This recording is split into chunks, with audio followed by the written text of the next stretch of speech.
Imagine this. A young woman drives a familiar route, a plain highway, a gas station, a call to her parents. Everything's fine. 30 minutes later, an empty car, the engine running, the door open, inside, backpack, water, map, but she herself, gone. The cameras break right at the crucial moment. Her sneaker is found 3 miles away, carefully placed at the roadside. Then, her bag, and at night, her phone suddenly comes to life, 20 miles from where it all began. Now ask yourself, who leaves belongings in already searched zones, and why? Why does every missing person on this road leave behind the same clues, as if tracing someone else's path? And above all, if these are only coincidences, why are there more and more of them? Highway 93 in Montana stretches across endless plains, cutting through a landscape of fields and low hills. In 2004, this stretch that linked the town of Kalispell to the southern villages was known for its emptiness. Few cars, lonely gas stations, motels with faded signs. Locals called it the road to nowhere. Not because it lacked a destination, but because of old rumors that had circulated for decades. In the 1980s and 90s, hitchhikers vanished on this highway, leaving behind only abandoned cars or belongings. Kalispell, a small town at the foot of the Rockies, seems an ideal place for a quiet life. In 2004, its population was about 20,000. Most people knew each other. Local gas stations and roadside diners served as waypoints for travelers bound for Glacier National Park or heading farther south. Yet behind this idyll lurked a worrying reputation. Highway 93 was never safe after dark, said long-haul trucker Roy Thompson, quoted later in the Kalispell Daily Interlake. Rumors of strange encounters and disappearances circulated quietly, though nobody wanted to talk aloud. On the evening of September 14, 2004, at a small gas station, Big Sky Fuel, 10 miles south of Kalispell, another disappearance occurred. A car, left idling at the pumps, its owner vanished. Police arrived. No struggle, no obvious evidence, just highway silence, and the flicker of a neon gas station sign. Why did this ordinary place again become the scene of a mystery? Official reports of the time offer no clear answer. Records from the Flathead County Sheriff mention that within a 20-mile radius of this gas station, people had gone missing before, but the cases stayed unsolved. Locals interviewed later spoke of something not right along this highway stretch. One resident, anonymous, told rangers, "It's always too quiet here after sunset, like the road swallows all sound." Sarah Mitchell, a 25-year-old student at the University of Montana, was the last person anyone would imagine at the center of such a story. Hailing from Billings, she studied ecology and dreamed of working in national parks. Friends described her as organized and cautious. Sarah always planned her trips down to the smallest detail, her friend Caitlin Wilson told police in an interview. In the summer of 2004, Sarah set out on a journey across the western U.S., inspired by books about adventure and freedom. Her old 1998 Ford Escort was her companion on the road. Sarah kept a diary recording her plans and impressions. The last entry, dated September 13, 2004, read, "Kalispell is a charming town, but something in the air feels heavy." She mentioned nothing specific, but Caitlin later noted that Sarah called her the day before disappearing and sounded slightly worried. "She said she wanted to leave Kalispell as soon as possible," Caitlin stated. Sarah had no debts, legal troubles, or personal conflicts. Her life appeared an open book. Police reviewing her background found nothing suspicious. Sarah used no drugs, had no enemies, and her social circle was limited to family and close friends. Her parents, John and Linda Mitchell, said Sarah called them every 2 days to report where she was. Her last call was on September 14th at 4:30 p.m., when she said she stopped at a gas station to refuel and buy coffee. She sounded normal, but mentioned a strange guy at the station, John Mitchell told the sheriff. Why would someone with such a clean past as Sarah vanish without a trace? Her friends and family stressed she was not prone to impulsive decisions or risky behavior. Yet her car, found at the gas station, indicated something went wrong within minutes.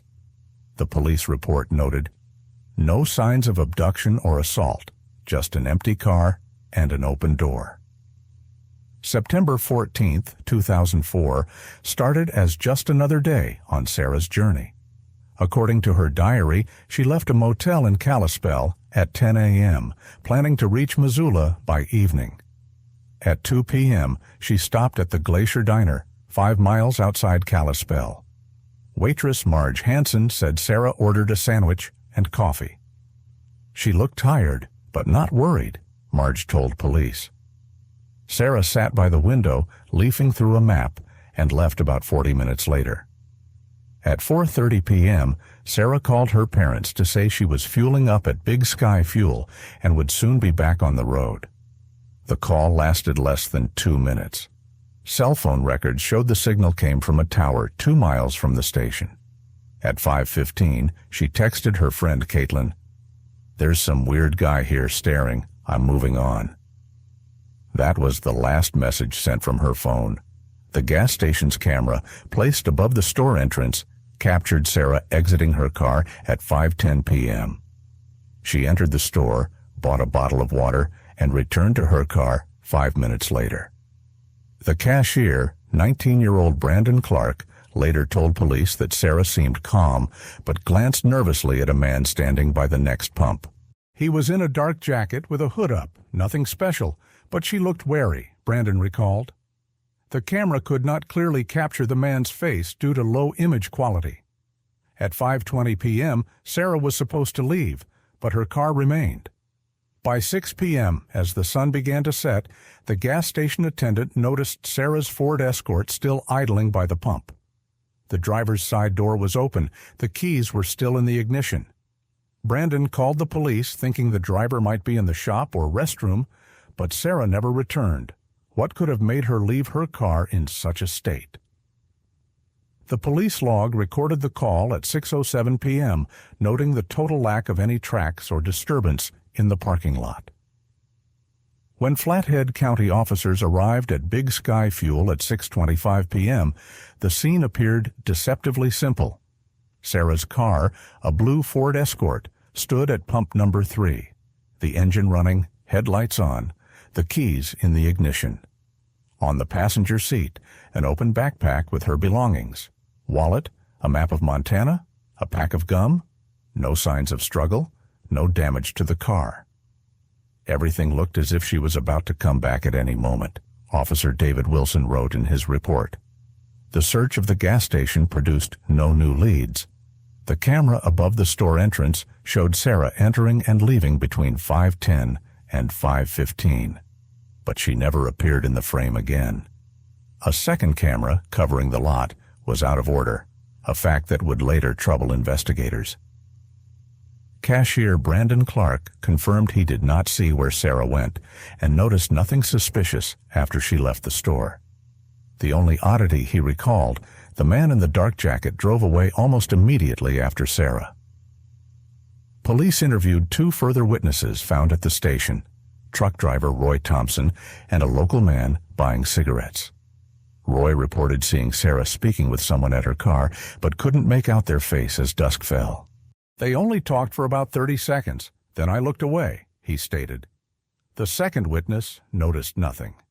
The police report noted, "The lack of clear witness statements makes it difficult to establish the timeline after 5:15 p.m.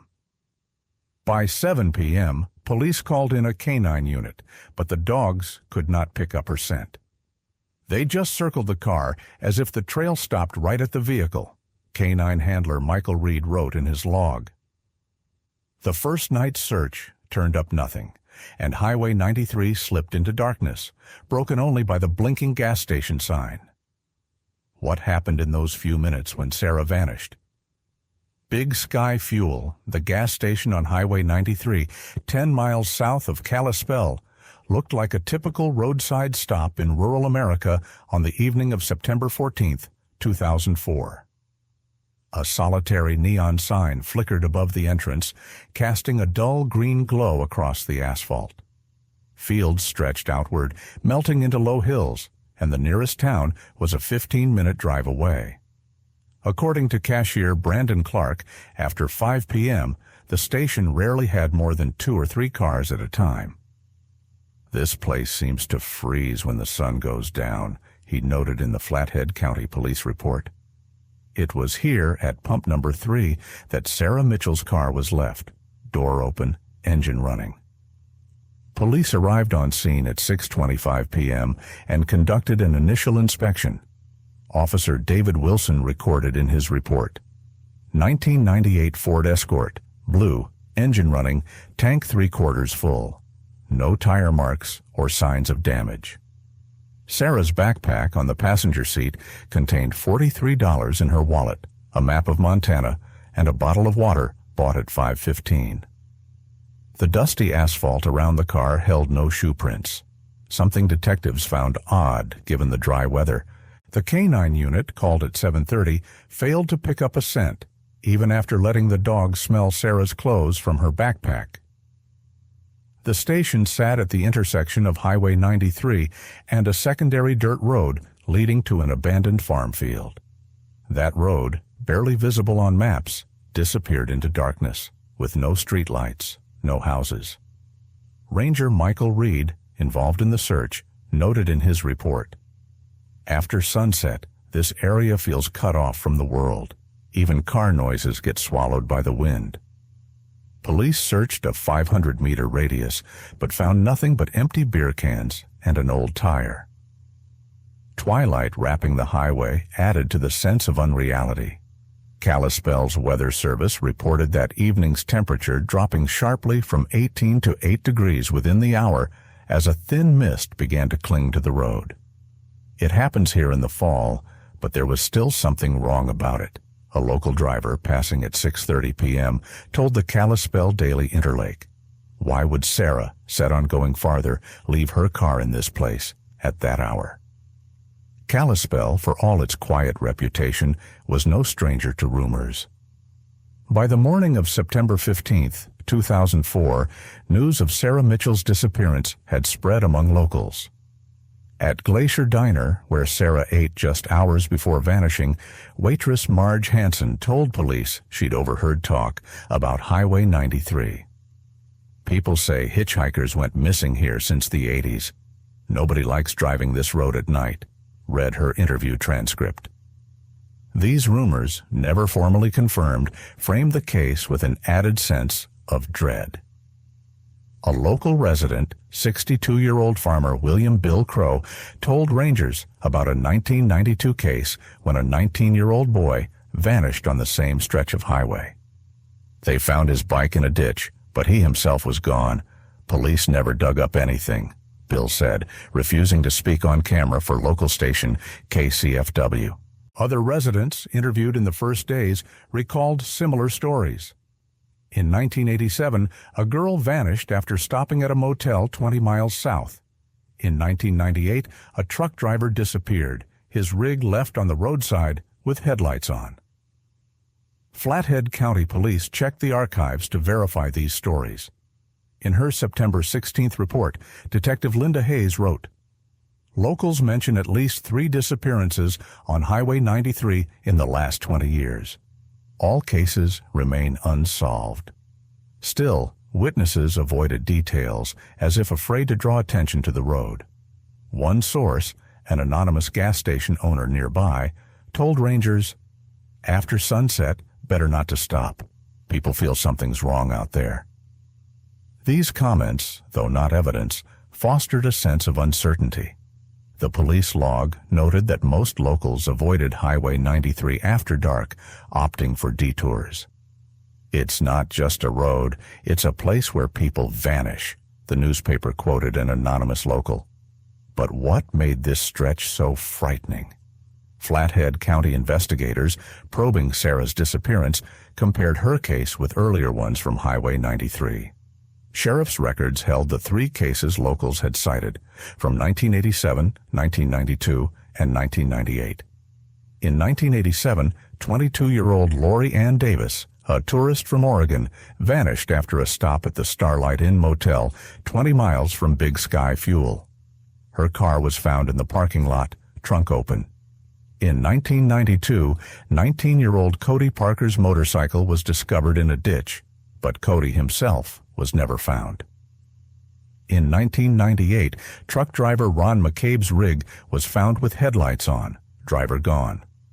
All 3 cases shared details: vehicles abandoned with keys in the ignition or engines running, no evidence of struggle, disappearances at dusk or at night. Detective Linda Hayes, handling Sarah's case, noted in her September 17th report, "The similarities between cases raise questions, but there is no direct evidence connecting them." The files also contained discrepancies. In 1987, one witness claimed to see Lori with a stranger, but his description conflicted with others. In 1998, search dogs failed to catch a scent, just as in Sarah's case. Police reached out to Glacier National Park rangers. Their jurisdiction overlapped with Highway 93. Ranger Michael Reed, who assisted with the 1992 search, recalled that they'd scoured the area with thermal cameras and helicopters, but found nothing. "It's as if people just dissolve," his words were quoted in the report. In 2004, technology was still limited. A phone ping could give only a rough area, not an exact location, and thermal scanners were deployed on just one helicopter. The archived cases deepened the feeling that Highway 93 hid something more than random disappearances. Yet none had been solved, and police could not establish any link to Sarah Mitchell's case. Why had this stretch of road become a site of repeated vanishings, and what connected them to Sarah? By the morning of September 15, 2004, Flathead County Police expanded their witness search in Sarah Mitchell's case. Among them was 47-year-old truck driver Roy Thompson, who passed the Big Sky fuel station on Highway 93 the evening of September 14th. In a statement recorded at the sheriff's office, Roy claimed he saw Sarah around 5:15 p.m. standing next to her car, talking to a man in a dark jacket. They spoke briefly about 30 seconds, then he walked to his pickup, Roy stated in the report. However, he could not describe the man's face due to failing light and a distance of about 20 meters. Roy's testimony became the first lead, but raised questions.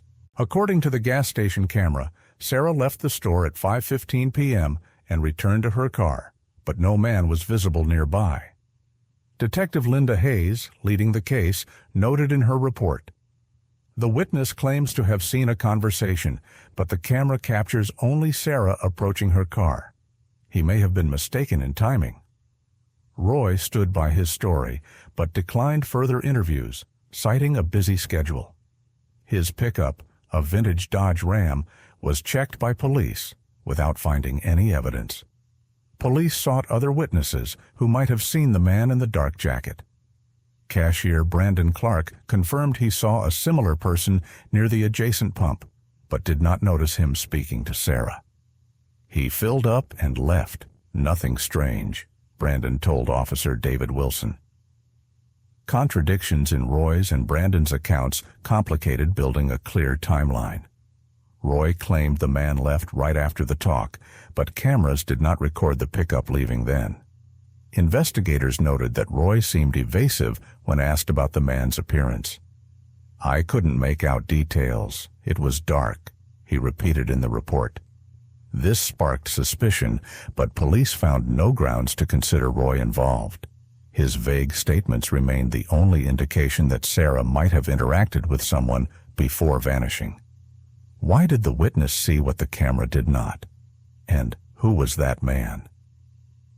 On the second day of the search, September 16, 2004, Glacier National Park rangers assisting police made a strange discovery.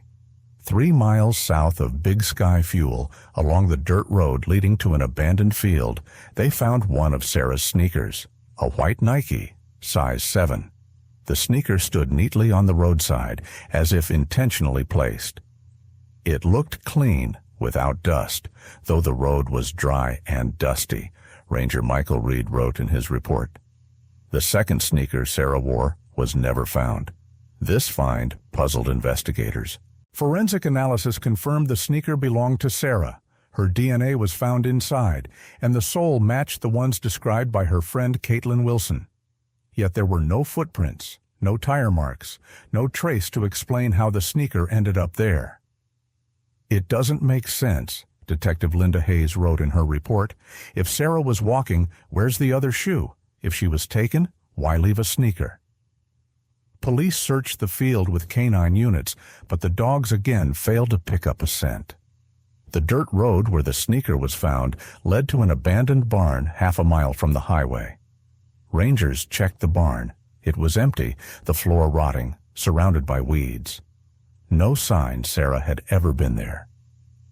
Local farmer William Crow, whose field was nearby, told police, "Nobody walks this road. It's been abandoned 10 years." He also mentioned that in 1992, on this same stretch, the wallet of missing motorcyclist Cody Parker was found, also neatly placed by the roadside. The sneaker became a central enigma. The police log recorded, "Object does not fit scenarios of abduction, escape, or accident." Investigators theorized the sneaker may have been planted later, but by whom and for what reason? Instead of clarifying matters, this clue only deepened the mystery of Sarah's disappearance. The canine team called for Sarah's search encountered inexplicable dog behavior. On September 15, 2004, 2 search dogs, German shepherds named Rex and Sheila, were brought to Big Sky Fuel. They were given Sarah's sweater from her backpack to sniff. Handler Michael Reed wrote in his report, "The dogs acted anxious, circled the car, but wouldn't follow a trail. Rex barked at nothing. Sheila simply lay down and refused to move." This was highly unusual for trained animals. Police and rangers tried again the next day, moving the dogs to the dirt road where the sneaker was found. The result was the same. Rex sniffed the sneaker, but instead of tracking, began growling and backing away. Sheila, usually energetic, sat motionless, looking toward the abandoned field. "I've never seen dogs act like that," Michael Reed told the Kalispell Daily Interlake. He noted that dogs trained to find people even in tough conditions seemed to have encountered something that frightened them. Rangers suggested that the dog's behavior could have been influenced by natural factors, a sharp chemical odor or wild animals. But environmental analysis found nothing unusual. No predator traces, no chemicals. The wind blowing from the field was weak, and the weather remained dry. "It was as if Sarah's scent just vanished," Michael Reed quoted in his report. Police summoned a second canine unit from Missoula, but the results were the same. Dogs could not track a trail. Local residents, hearing about the dogs' reactions, began recalling old stories. Farmer William Crow noted that during the 1998 search for trucker Ron McCabe, dogs had also refused to work that section of road. "They howled and spun around like something was scaring them off," he told rangers. This coincidence, recorded in the police report, added another layer of mystery to the case. Why could animals trained to find people over miles not help this time? Highway 93 near Kalispell, Montana, had long carried a dark reputation. Residents interviewed by police after Sarah Mitchell's disappearance on September 14, 2004, were reluctant to share the stories that had circulated in town for decades. Farmer William Crow, whose field lay 3 miles from Big Sky Fuel, told rangers about an old legend. "They say this highway is cursed," his September 17th interview states. "People disappear, and the road erases their tracks." He recalled that in the 1970s, locals avoided stopping in that area after dark, believing something takes those who linger. The legend, although undocumented, echoed in the tales of longtime residents. Thomas Baker, 58, owner of the local bar Rusty Spur, recalled for the Kalispell Daily Interlake a 1980s case when a young woman vanished on the highway. Her name was Marge, I think. The car was left by the motel, and she was never found. Everyone said the place was bad luck, he said, refusing further comment. Police noted such stories often arose in small towns, but in the case of Highway 93, they occurred too often to ignore. Flathead County Sheriff's Archives confirmed there was some basis for the rumors. Beyond the 1987, 92, and 98 cases already mentioned, a tourist disappeared in 1978 on that same stretch. His tent found empty 5 miles from the road. All the cases share an absence of tracks and clues, Detective Linda Hayes wrote in her report dated September 18th. Locals, despite being willing to speak about legends, avoided specifics, as if afraid to draw attention to the highway. This hidden history lent Sarah's case a sinister tone. Ranger Michael Reed, who participated in the search, wrote in his report, "Locals view this road as something alive. They don't say it outright, but you can feel the fear." Why did Highway 93, just an ordinary strip of asphalt through fields, cause such unease among those who lived near it? Analysis of Sarah Mitchell's movements on the day she disappeared revealed yet another puzzle. According to her diary, found in her backpack, she planned to drive Highway 93 straight to Missoula, a direct route. But footage from Big Sky Fuel and witness statements suggested Sarah may have turned onto the secondary dirt road leading toward the abandoned field.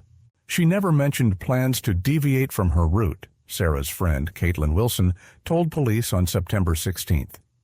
This road led to no towns or attractions, making her possible detour inexplicable.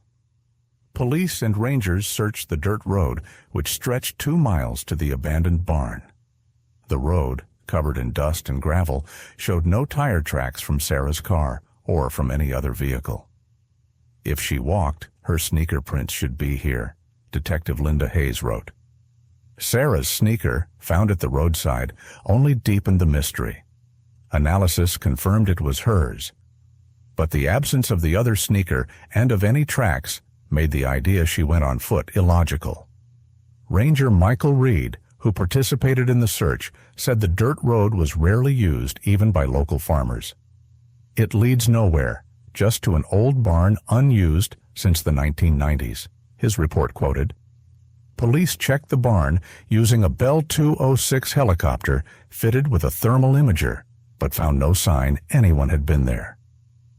Sarah's parents, John and Linda Mitchell, affirmed she never strayed from her route without reason. Sarah always stuck to the main road, John told the sheriff. Sarah's complicated route baffled investigators. If she took the dirt road, why? Did she decide on her own, or was she forced?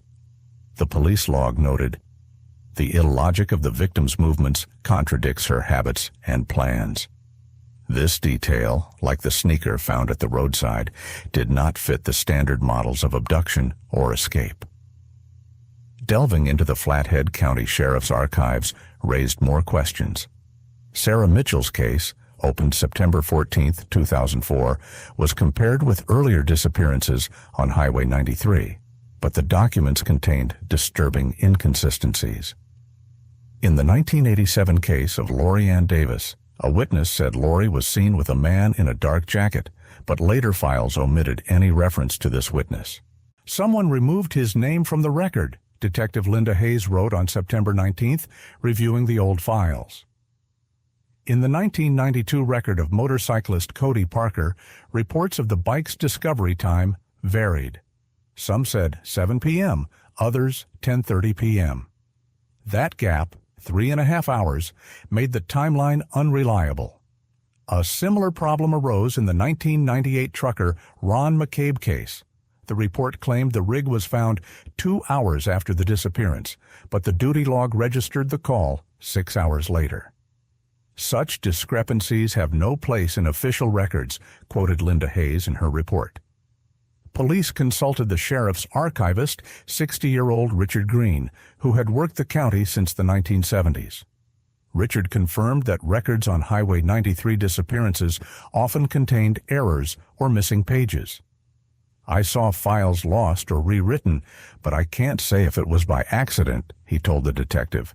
He also mentioned that in 1978, the case of the tourist with the empty tent was closed without explanation, despite rangers pushing to continue the search.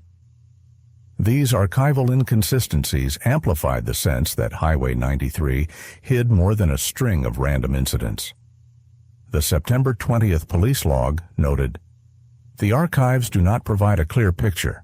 Contradictions complicate any connection to the Mitchell case." Why did the very documents meant to clarify history instead cloud the investigation? By September 21st, 2004, the investigation into Sarah Mitchell's disappearance had reached a dead end, but a new witness unexpectedly added a strange twist. 62-year-old Edward Ed Harris, a former trucker from Kalispell, contacted the police after reading a notice in the Kalispell Daily Interlake. In a statement recorded at the Flathead County Sheriff's Office, he claimed to have seen Sarah in 1992 in a similar situation on Highway 93. "I was giving a ride to a girl who looked like her to a gas station. She seemed scared, talking about some weird guy," Ed said in the report. He added that he dropped her off at Big Sky Fuel and never saw her again. Ed's testimony puzzled investigators. Sarah in 1992 was only 13 and could not have been hitchhiking. Detective Linda Hayes, leading the case, noted in her report, "The witness insists on the resemblance, but his story conflicts with the victim's biography." Police checked Ed's background. He worked as a driver until 2000, had a clean record, but his 1992 story was unsubstantiated. Archives contained no mention of a girl like Sarah in that area at that time. Ed provided additional details. He said the girl wore white Nike sneakers and mentioned a man in a dark jacket who was watching her. This matched Sarah's sneaker and Roy Thompson's testimony about a man in a jacket, which alarmed police. However, Ed couldn't accurately describe the girl's or man's appearance, citing the event's age. "I'm not sure, but her face seems familiar," he said to Officer David Wilson. Police considered his testimony unreliable, but logged it. This witness raised more questions than answers. If Ed was mistaken, why did his description match Sarah's case? If telling the truth, how to explain his claim of meeting a Sarah lookalike 12 years earlier? The police report, dated September 22nd, stated, "Harris's testimony is unconfirmed but cannot be fully dismissed." On the 5th day of the search, September 19th, 2004, police received an unexpected clue. Verizon reported that Sarah Mitchell's phone, a Motorola Razr, pinged a cell tower 20 miles south of Big Sky Fuel at 11:47 p.m. on September 15th, a full day after her disappearance. This location lay in deserted land, with no roads or settlements, only fields and sparse farms. Detective Linda Hayes noted in her report, "A phone signal recorded in an area with no coverage raises questions about its origin." Police and rangers organized a search in the area indicated by the ping using a Bell 206 helicopter with a thermal imager and canine units. The area, about 10 square miles, was overgrown fields with sparse ravines. Ranger Michael Reed, who took part in the operation, observed, "The terrain is open but without roads. If someone had been there, we would have noticed." Yet no signs of Sarah or her phone were found. The dogs, as at the gas station, behaved strangely, circling in place and refusing to move forward. Phone data analysis showed the ping was singular, with no calls or texts. It was just a signal, like the phone switched on for a second and then off, a Verizon technician told police. Sarah's parents, John and Linda Mitchell, confirmed her phone was charged and with her. The last message, sent to Caitlin Wilson at 5:15 p.m. on September 14th, mentioned a strange guy. After that, the phone showed no activity, until the mysterious ping. This signal became one of the most baffling clues. The police log recorded, "The location of the signal does not fit the victim's known movements." How did Sarah's phone end up 20 miles from the gas station, and why did the signal appear only after a day? Investigators could not rule out that someone else activated the phone, but the lack of traces in the ping area rendered this unlikely. The search operation on September 19th and 20th, 2004, revealed another detail that intensified the case's unsettling atmosphere. Rangers inspecting the area of Sarah's phone ping reported an eerie silence across the fields. Michael Reed, leading the team, wrote, "On the evening of September 19th, around 8 p.m., the sound seemed to cut out. No birds, no wind, nothing. This unnatural quiet, coinciding with twilight, reminded of descriptions from old Highway 93 cases where witnesses spoke of dead zones. One local farmer, 55-year-old Joseph Brown, whose field lay 2 miles from the search zone, told rangers, "Sometimes at night it gets so quiet here, it feels like time itself stops." He added that in 1998, during the search for trucker Ron McCabe, his dogs howled nearby, refusing to enter a ravine. Police checked the ravine Joseph mentioned, but found only dry grass and stones. Thermal scans from the helicopter found nothing unusual. Even stranger was trucker Roy Thompson's report, which he added on September 20th. He claimed that on the night of Sarah's disappearance, around 5:30 p.m., he saw a faint flickering light in a field about a mile from the gas station. "It was like a flashlight, but it moved too fast," he said in his statement. Roy did not report this immediately, thinking it might have been a car. But cameras on the highway and gas station captured no vehicles moving in that direction. The police report from September 21st noted, "Witness and ranger descriptions point to an abnormal atmosphere in the search area, but no concrete evidence." Why did nature seem to hold its breath during the search? And what was the meaning of the light Roy saw? On September 23rd, 2004, the 9th day of the search, Flathead County Police received a report from Ranger Michael Reed, who conducted a reinspection along Highway 93. Half a mile from the dirt road where Sarah's sneaker was found, they discovered her bag, a small black crossbody purse she reportedly carried, according to Caitlin Wilson. The bag lay in dry grass, 50 meters from the abandoned barn, already searched 3 times. "It looked as if it had been placed there carefully," Michael wrote, noting the grass around was not crushed. Inside the bag, police found Sarah's wallet, her driver's license, $12, and a note written on a torn receipt from the Big Sky fuel gas station. The note read, "He looked off." Handwriting analysis preliminarily matched Sarah's, but the ink was fresh, which raised questions. The note looked as if written yesterday, not a week ago, Detective Linda Hayes wrote in her report, dated September 24th. The message echoed the one Sarah sent Caitlin at 5:15 p.m.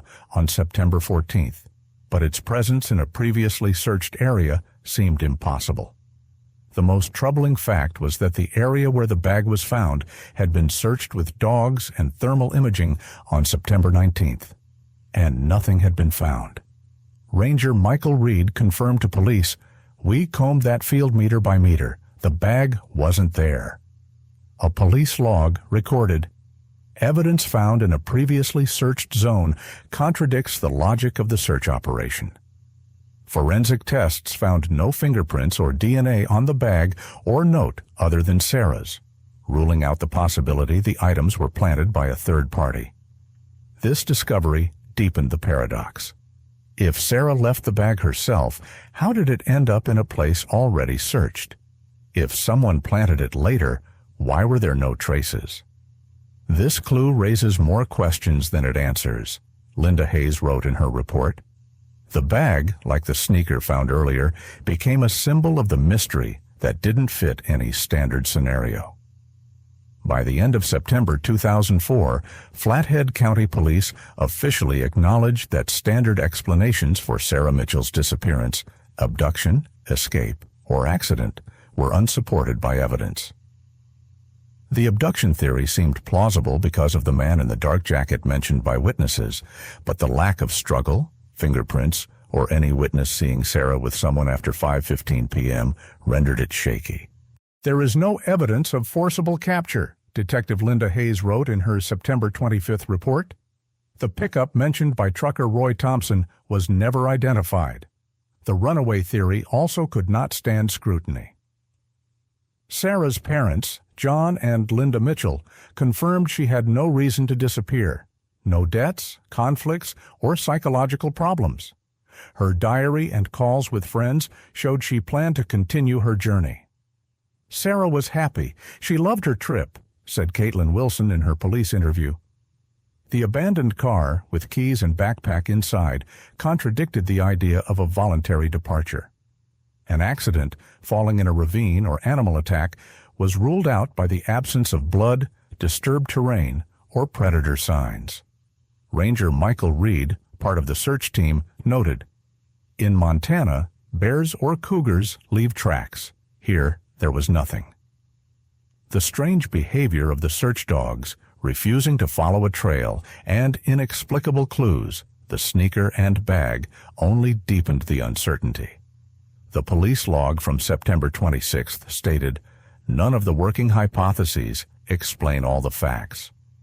Local media, such as the Kalispell Daily Interlake, began questioning law enforcement competence. A September 27th article quoted an anonymous ranger. "This is not the first Highway 93 case that remains unsolved." The failure of official theories forced investigators to reflect.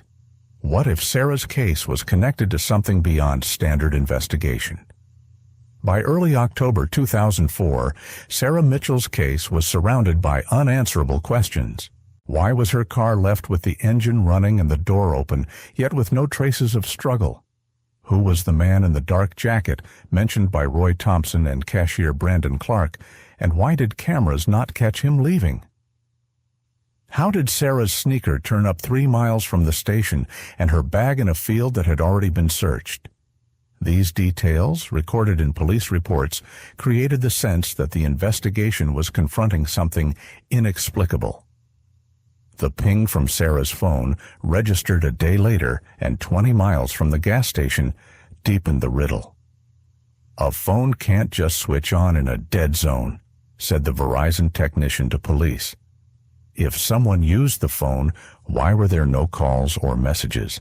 And how to explain the dog's behavior, refusing to track as if stopped by an invisible barrier? Ranger Michael Reed noted in his report, "It's as if Sarah vanished into thin air." Testimony from locals and archived data on past Highway 93 cases increased the anxiety.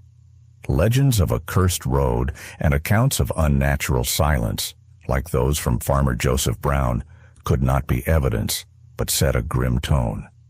The police log from September 28th noted, "Similarity to the cases of 1987, 1992, and 1998 suggests a possible pattern, but without concrete proof." Why has Highway 93 become the place where people simply vanish? These questions, asked in reports and in the local press, remained unanswered. Sarah's family, John and Linda Mitchell, kept hoping for her return, but police admitted the chances were shrinking by the day. Sarah's case, like previous Highway 93 disappearances, risked becoming another unresolved mystery. What lay behind these paradoxes, and why did the answers seem only to recede further? By early October 2004, the investigation into Sarah Mitchell's disappearance on Highway 93 in Montana had reached a dead end. Flathead County Police, Glacier National Park Rangers, and volunteers had scoured dozens of square miles, but found neither Sarah nor new evidence. A car with the engine running, a single sneaker by the roadside, a bag in a previously searched field, and a mysterious phone ping a day later, all formed a puzzle that defied explanation. Detective Linda Hayes, closing the active search phase, noted in her October 3rd report, "The Mitchell case remains unsolved. We have no theory explaining all the facts." Locals in Kalispell, learning of the stalled investigation, grew even more reluctant to travel Highway 93 after dark. Farmer Joseph Brown, whose field was near where Sarah's bag was found, told rangers, "That road takes people, and no one knows why." His words, though unofficial, reflected the town's mood. Legends of a cursed highway, once dismissed as folklore, now echoed seriously in bars and diners. The Kalispell Daily Interlake ran an article on October 5th, quoting an anonymous resident. "We've lived here all our lives, but this place frightens us." Sarah's parents, John and Linda Mitchell, continued to hope for her return. They set up a small fund to keep interest in the case alive and regularly stayed in touch with police. "We don't believe she just vanished," John told local station KCFW on October 10th. "Someone knows what happened." Yet without new witnesses or evidence, Sarah's case was classified as a cold case, an unsolved crime archived. The police log recorded, "Lack of progress forces, suspension of active search." Highway 93 remained as before, a lonely stretch of asphalt surrounded by fields and hills with sparse gas stations and flickering signs. But for those who knew Sarah's story, it became a symbol of something unexplained. Archived cases from 1978, 1987, 1992, and 1998 associated with disappearances on this road remained unsolved, and Sarah's case only added another chapter to this sinister chronicle. Why does this place, seemingly so ordinary, continue to guard its secrets? I'm not sure what exactly happened to Sarah, but one thing haunts me. There are too many clues here that seem staged. A single sneaker, clean as new. A bag in a place already searched. A note with a phrase she already sent on the phone. A phone turning on once 20 miles away, then disappearing. This doesn't look like an accident, nor like a spontaneous disappearance. To me, it all feels like an attempt to recreate a picture, like someone or something wants the story of Sarah to look exactly like this, as if someone is replaying a scenario already acted out on this highway. But why? To confuse us? Or to send a message? That's just my theory. What do you think? Why do clues appear where they shouldn't? Who or what keeps rewriting the same story? And why? Share your thoughts in the comments, because in this story, it seems nobody can really close the book.